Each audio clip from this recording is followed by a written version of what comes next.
This week's reading is from Rays of the One Light, weekly commentaries on the Bible and the Bhagavad Gita by Swami Kriyananda. Truth is one and eternal. Realize oneness with it in your deathless self within. The following commentary is based on the teachings of Paramhansa Yogananda. The Bible tells us in chapter 4 of the Gospel of St. Matthew, "Then was Jesus led up of the Spirit into the wilderness to be tempted of the devil." To most modern minds, this passage seems quaintly obsolete. Psychologists would have, and have said in fact, that the temptation of Jesus, if it occurred at all, was purely psychological. They call it a projection of desires lurking in his own subconscious mind. The subconscious plays a strong part, certainly, even if not a unique one, in any testing the spiritual seeker must undergo. The Bhagavad Gita, in dealing with this undeniable reality, quotes Arjuna in the 3rd chapter, and then Sri Krishna's reply. "Yet tell me, teacher, by what force doth man go to his ill, unwilling, as if one pushed him in that path?" And Krishna replies, "Desire it is, passion it is, born of the darknesses which pusheth him.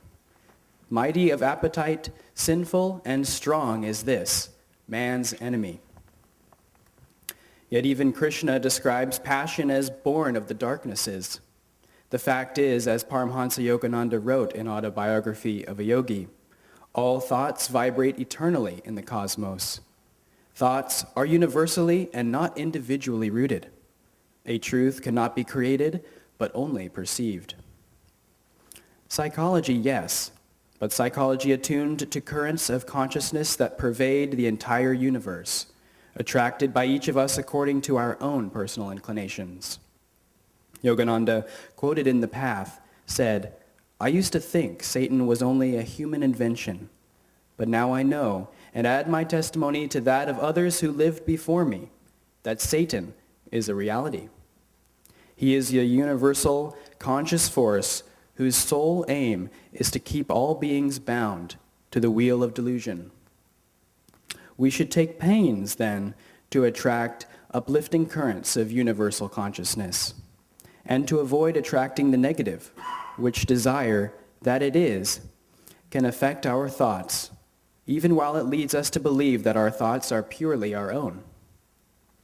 Thus, through Holy Scripture, God has spoken to mankind. Om,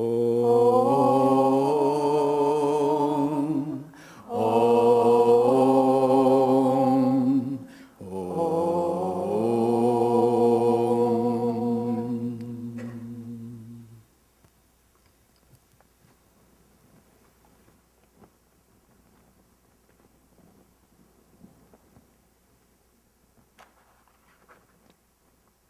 Well, I figured it out. What happens is most of the ministers go away to Ananda village to attend Spiritual Renewal Week, and they say, "Okay, you can talk about Satan." But actually, I had a wonderful experience yesterday preparing for this talk. I want to start out with a children's story. And this story is told in the context of an experience that Helen Purcell had raising her daughters. Helen Purcell is the director of the Living Wisdom School in Palo Alto and also a minister there. So she spoke of her 3-year-old daughter, Maria, who just became obsessed with the story of the 3 little pigs. And she wanted to hear it over and over and over again. And sometimes she'd ask for it a second time in an evening. So you all remember the story, right? So the little pigs knew that there was a bad wolf in the neighborhood, and they needed to build shelters for themselves to protect themselves from this big bad wolf. And the first little wolf said, "Okay, I'll give it a shot." And he made a little house out of straw. And the wolf came and blew and blew and blew it all down, so that wasn't much help. And so he ran to his brother next door, and that guy had built his house out of sticks. And so another occasion when the wolf came, he blew, he huffed and he puffed, and he blew that house down. So they ran to the next brother up the street. Now that guy was really industrious, and he had thought it through a little better, and he had built his house out of bricks and mortar. And so the huffing and puffing they were protected from it. But the wolf was pretty clever. The satanic force is pretty clever. It has a job to do. And so it said, okay, I'll go down the chimney. I'll get them one way or another. And those three little pigs together decided we'll put a nice pot of boiling water there, and the wolf fell into it. Well, little Maria would just eagerly hear this story, as I said, over and over. And then one day she said, Mom, where did the wolf go? I mean, she didn't think about him as ending in that pot of water. Because every time Mom read the story, there he was again. You see how that, in her mind. Mom, where does the wolf go? Well, this is a pretty big question for a 3-year-old. And Helen, bless her heart, she was very insightful. And he just stays in the book. That was appropriate for a 3-year-old, and that satisfied her for quite a long time. She liked this story for quite a long time. Well, then they went to Disneyland when she was about 5. And they were having a good time, and there were lots of characters from different Disney renditions of these classic fairy tales walking around, and then all of a sudden, little Maria froze and ran behind her mother, grabbed onto her legs, just shivering with fear, because across the sidewalk she saw the big bad wolf dressed in his traditional, I guess, plaid outfit. I don't know, maybe dressed like a farmer or something. She was petrified, and her mother wasn't right. There he was right in front of her. And she just stayed there for a good long while, and Helen knew to just let it work itself out. She gathered herself together. She came out from behind her mother. And the bad wolf was talking to other kids, so his back was to her. And she hauled off and kicked him in the butt. And then she ran back to her mom. And Helen said that was the first expression of great moral vigor from this book. So that's the trick. We have to be there. We have to be aware. We have to know that, yes, this force exists. And, of course, we do know it. We don't always remember it when it's clothed in things like wars we don't like and that kind of thing, in political things and in societal kinds of things, but we certainly know it from within ourselves. The truth is, we don't care for this topic because it really is too big for us. There's no way we can totally get a handle on it. But Yogananda is so wonderful with things like this, with these big subjects. He says, you work on it from within. And we feel that dark force. And we know some basic principles of the fact that what we're trying to do, the thing we're really trying to do, is to become free of our little self and to soar in the joy of our big self. And anything that reminds us of just me, is the satanic force. That's just what it is. And anything that pulls us into a much more expanded sense of that is the Godward force. And the Godward force is what we're looking for and following. What we need is light. It's really interesting, this whole idea that there are subjects that are just too big for us. I like that concept. I really enjoy it. I think it's very realistic. It's good to know, as I said a couple of weeks ago, that there are mysteries that we will be addressing again and again in this life. We never get to the end of understanding. There's the story of George Washington Carver, who was a great spiritual force and also a great scientist. And the story goes that he one time got on his knees and said, "Lord, what's the purpose of life?" And God said to him, "George, that's too big a question for you." And then he said, "Well, Lord, what am I doing here?" And God said, "George, that's too big a question for you."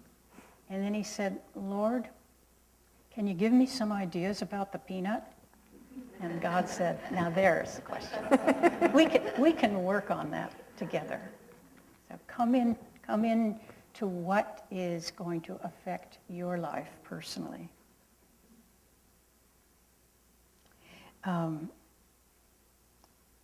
Swami said that the purpose of Satan is to make sin attractive. And that's why it's not so cut and dried. It looks so interesting to get involved in things that please us. It looks so important to do it my way. And I was so pleased yesterday. Carol came home from a long vacation in Canada, and she brought to me a little magazine called Common Ground, which I don't know whether it's connected to the Common Ground that used to be around everywhere, but good for Canada, it's still around up there. And the front of that little magazine was a big smiling picture of Pope Francis. Now there's a man we should talk about when we talk about bringing in the light. And there's that smiling picture on there, and inside are several stories from friends of his. And one of them is the current Archbishop of Buenos Aires, who was very used to seeing Francis pretty dour. You know, he was a intellectual, he was thoughtful, he was a Jesuit, he was working in the streets, as is the Jesuit commitment, and he usually didn't have a smile on his face. He would ride the transportation and mix with the people. He was very much among the people, and so his friend said to him, "I can't get used to seeing you with an omnipresent smile." And you know what he said? He said, "It's very entertaining being the Pope." What a fun statement. It makes you think. And he mostly is smiling. I think because he's a very thoughtful man and he understands the direction that the church has taken that hasn't been very helpful to people. Interesting. When they asked him that he needed to protect himself, and as I said, he was used to walking the streets of Buenos Aires, well, he refused to take the bulletproof vest. And he said, "The Lord has placed me here, and if that's the case, then he will have to protect me." Wonderful.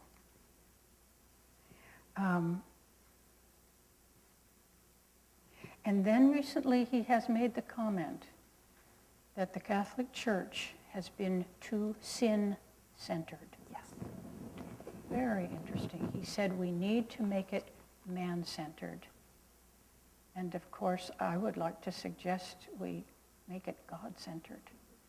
But at least man-centered means we consider the challenge that each person faces in their dealing with the force that takes them away from the light.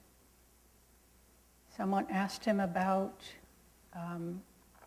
homosexual priests, and he said, "Who am I to judge? What a liberated point of view. Who am I to judge? Everyone is doing, hopefully, the best that they can. And that's the most important thing, that in every day we become more and more aware of where our happiness lies.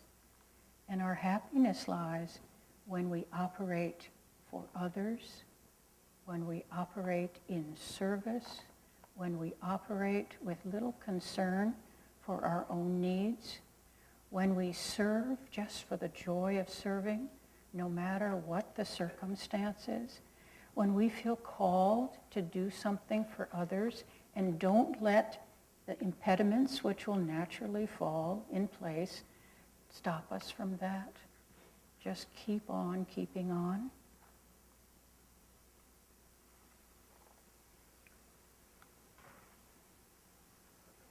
At Ananda in the early days, I don't hear it used much, but as people were becoming more, having a deeper understanding of how life worked in relation to the great wisdom that Yogananda was giving us, that people were aware of how life worked. It was just up and down, right?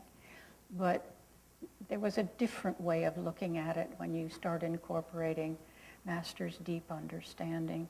And so people began using this expression when they had a challenging time. Well, it was a learning experience. Remember that? It was a learning experience. And that's really all that it is. Because the truth is, and I know this from personal experience, no matter how difficult the challenge, no matter how difficult the loss, no matter how deep the pain, at the heart of it is joy. Because we are that joy. Within us is that joy. And the curious thing is that joy gets uncovered by pain. I want you to understand it's something that I've experienced, so I take the risk of saying it.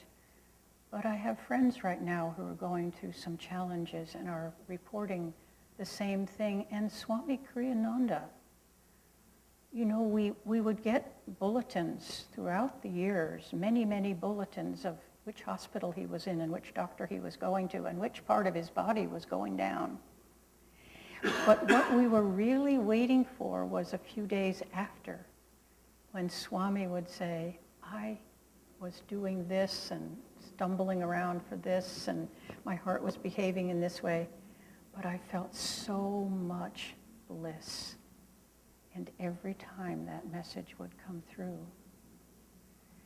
Because the darkness can't get us if we stay focused in the light. The ultimate reality is that bliss inside. So we never give up. And we ride the waves of challenge and pain calmly and conscientiously, doing what we need to do to keep that light shining brightly.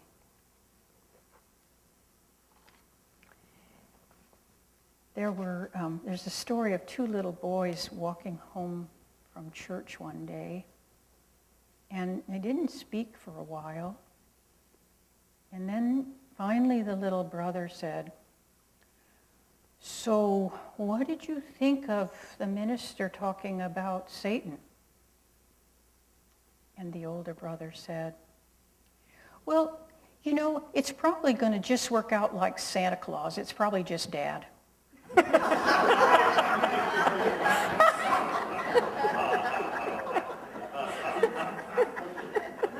Well, he was onto something. I mean, we don't want to lessen the understanding, the deeper understanding, but the challenges always come through other people, don't they? Always comes through other people. And it's so lovely when we can still our reactions and see everyone as making the same journey. And it's messy. The journey's messy.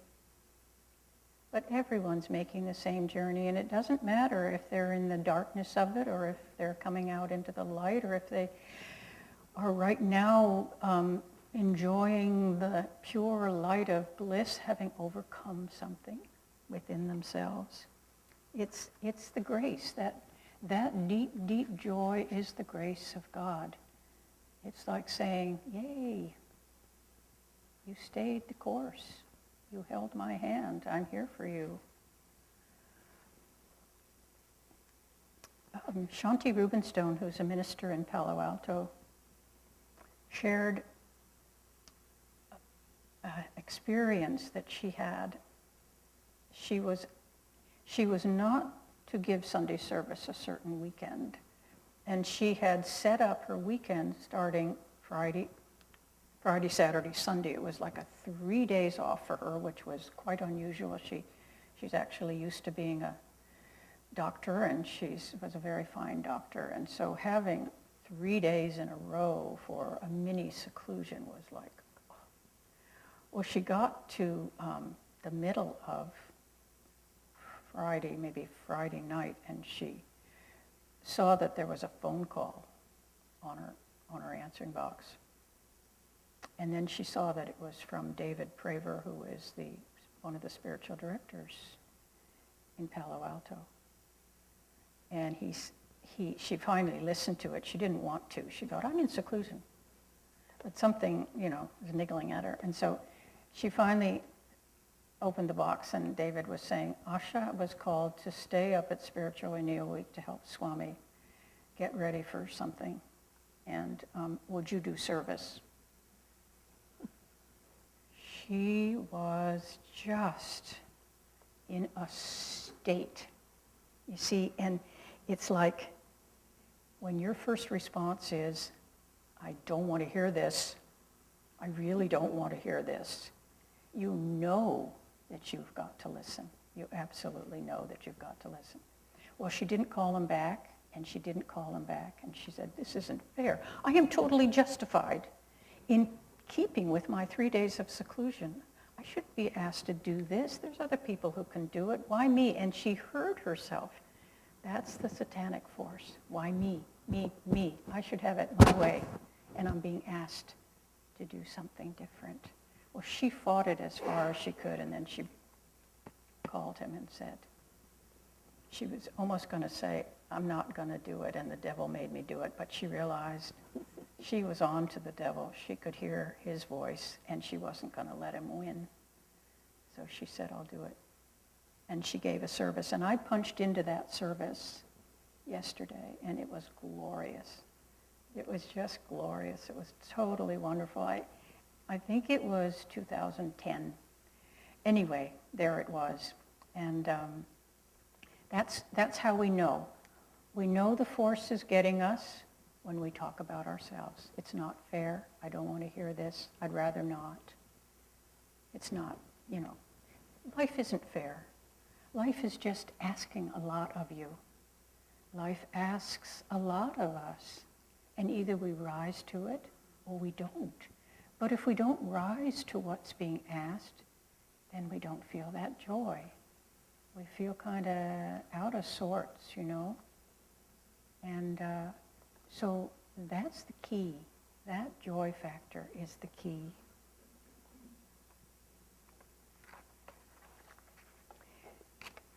I wanted to say this in relation to the little boys walking along and thinking Satan maybe was like Santa Claus and like Dad. Swami said that Satan's greatest victory is convincing us that he doesn't exist. I'll just give you that one to think about. Convincing us that it's just all so easy, and we're here to find, we're here to find things for ourselves, and this is just a little candy store. It's not true. We can't be passive.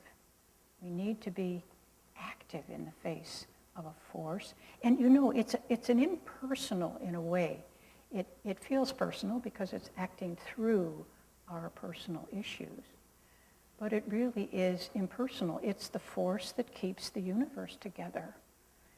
It's the force that is involved in all the spaceships and things that go out into the cosmos, that go out and explore the universe. That force is keeping all these in hugely gigantic gas-filled planets moving around in certain orbits. It's the same force, it's just that's the one on the physical level. It's that same force we deal with. There's a lovely story of Premamoy, who was a brother monk with Swami Kriyananda, who founded Ananda, at Mount Washington. And Premamoy told a story. He grew up in Europe as the war was getting close, and the Nazis were gaining power.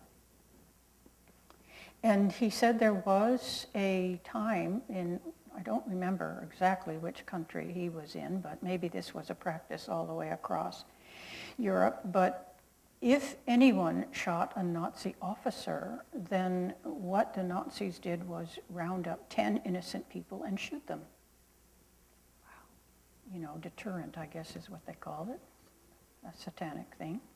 Well, Premamoy was shocked to realize that one of the 10 was a dear friend of his. So you would think he knew this had been done before. There was enormous fear around the power that was operating there for Satan. But Premamoy, bless his heart, looked at the situation and he said, the man they have chosen has a wife and family. I am singly on my own. I am going to stand in for him. See, just facing the situation individually as it hit him. And he went up to one of the men in charge, and he said, I want to stand in for my friend. There's much more to lose in losing this life. And that officer said, I'm not going to take either of you.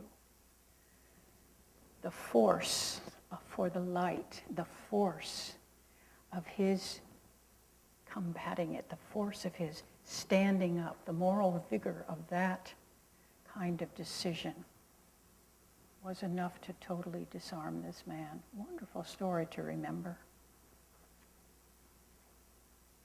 So we can't just go with the flow, even though sometimes we'd like to think the world is just about going with the flow. It's not. We want to go Godward. We want to go joyward. We want to go loveward. We want to go lightward. We just want to move from the fog of misunderstanding into the light and the love of the one who will save us from all of this and the one who is waiting for us to prove ourselves. And there was a time when Swami was doing a lot of interviews, and he had a publicist at the time that prepared a little list of very good questions that you might want to ask Swamiji. And she would hand those out to interviewees if they were interested. And they said to him, now, unfortunately, I couldn't find the date, so I don't know when this happened. But they asked him the question, what is your greatest achievement? Looking back over your life, what do you feel is your most significant accomplishment? And he said, the writing of love is a magician. Interesting, isn't it? So I want to read you those words from that song to end here. Love is all I know. By the way, Swamiji could barely ever get through this song without weeping. It affected him so deeply. Love is all I know. Sun rays on the snow of a winter long in darkness without song. Oh, my heart's afire, burning all desire. Only you remain and life again. Too long I did stray, flung lifetimes away, imagined you did not care. I know now your smile was mine all the while. I listened, and love was there. I can't breathe for love. All the stars above call to me, come home. Life's waves all end in foam. Only love can heal all the pain I feel.